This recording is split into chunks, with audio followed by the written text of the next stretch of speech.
I'm going to make a separate video now to really talk more on Bennie Logan's departure. I'm really just taking that last video as a Nick Foles video, mentioning Bennie Logan. But now Bennie Logan leaving the Eagles both makes sense, both doesn't. One, we're over the cap as of right now, and we have 8 draft picks. I guess that's really the logic that I can pick from this, just at first glance, because one, we can stack up on defense in the draft. You know, we don't need that many offensive weapons. Our offensive line is pretty stacked at depth. So is wide receiver. Running back needs to maybe be touched on. Whatever works, works. But we need to find a pass rusher, and we need to find some corners, and now a defensive tackle to take over for Bennie Logan. 8 picks ought to do the trick this year, honestly.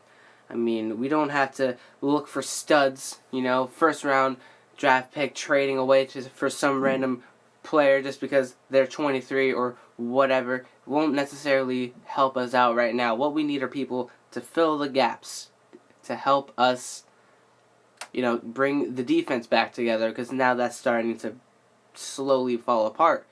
Bennie Logan's gone. Nolan Carroll's gone. Nolan Carroll we don't care about.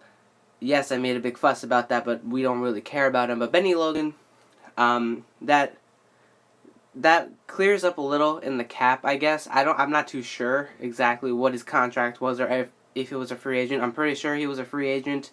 But that space that he left now, without him here, we need someone to fill his shoes, of course.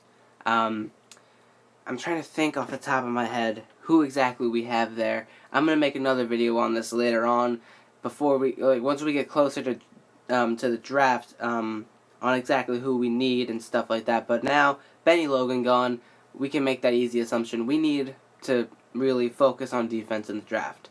There's nothing much else to it. And again, tell me in the comments what you guys think. You know, I love reading your guys and your feedback and everything. It's great that I get to communicate with you and everything. So tell me in the comments down below what you guys think about this entire thing. Who do you think the Eagles need the most heading into the draft, heading into, you know, closer to OTAs and stuff like that? Tell me in the comments and whatnot. I'll see you guys in the next video. Have a great rest of your day, guys. Fly, Eagles, fly.